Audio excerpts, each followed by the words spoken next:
はい、どうもチートンです。ということで今回は夏が旬のあの高級食材を取りに行ってこようと思います。その高級食材はですね、食べるときにいろいろ注意点があるんで、そのあたりは動画の途中で話していこうと思うので、ぜひ最後まで動画をご覧ください。ということで早速取っていく。漁業権とかそのあたりは全部確認済みです。取っていい地域、取っちゃいけない地域いろいろあると思うんで、もし皆さん真似される場合は漁業権確認して大丈夫な地域でね、乱獲しないように自分が食べる分だけしっかりね、その場に環境を残すようにして持って帰りましょう。さあ入っていきましょう。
はい、ということで取ってきました天然の岩牡蠣ですね。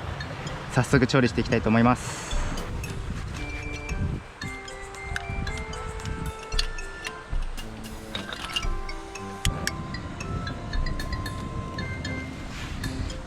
岩牡蠣焼いてるんですけれども、かなり牡蠣の殻が跳ねるんで気をつけてください。いや、天然の岩牡蠣絶対美味しいはず。楽しみです。ようやく中がふつふつやってきましたね。あっちあっちあっちあっちあっちあっちあっち。これ開けられるかな。開いた。あっち、よいしょ。おー、ブリッブリ、うまそう。あれ逆で焼いちゃったかな。こっちに入れましょうね。逆でやっちゃったかもしれない。さすが岩牡蠣と言わんばかりの大きさですね。分厚い。あっちあっちあっちあっちあっちあっち。牡蠣の食中毒には約3種類あって、ノロウイルス、腸炎ビブリオ菌、そして貝毒ですね。でその中でも一番気をつけたいのが実は貝毒なんですよね。腸炎ビブリオ菌とノロウイルスは加熱処理をすることによってリスクを避けることができます。ただし貝毒については加熱処理によっての無毒化ができません。貝毒はですね、毒素を持った植物性プランクトンが原因なので、貝毒を蓄えている時と蓄えていない時があります。なんでね、こればっかりは運次第なんですけれども、各県で毎年ね、貝毒調査の結果報告してくれていて、この水域で実はもう貝毒出てないよってことが今年分かってるんで、大丈夫でしょうということで今取っています。あちちちちちちちち、あちあちあちあちあちあちあち。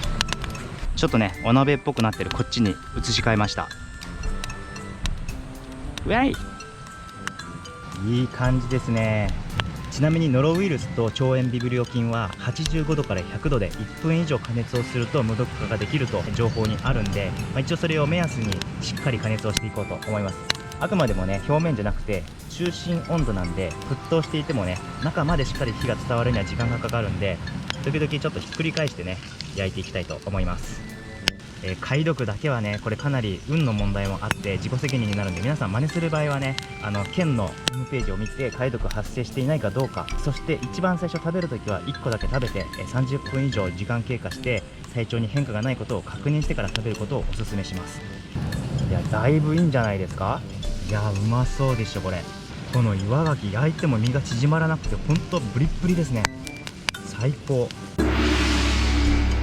それでは海の恵みに感謝していただきます。この身の厚み、いただきます。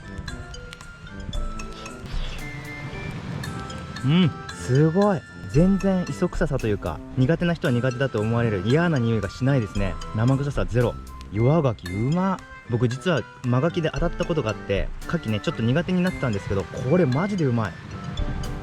ブリッブリ。磯の香りとね醤油のコクが混ざり合って最高のハーモニー。めちゃくちゃうまい。あっという間。いただきます。うわ、また貝ひものところと貝柱のところのうまみがえぐい。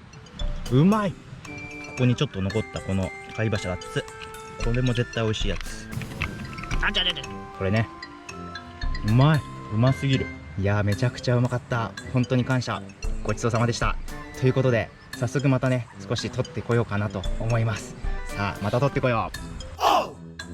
はい、ということでかれこれね1時間くらい経ったんですが、特にお腹も痛くならず超元気です。むしろ貝を食べたことによって各種ミネラル、亜鉛とかね摂取できて元気満タンです。貝毒の影響もね今回はなかったようなんで、今度は家族みんなで楽しみたいと思います。それではまたよろしくお願いします。この島の香りよ、この波の歌よ、島に帰らん仲間もいるけど、潮風に愛が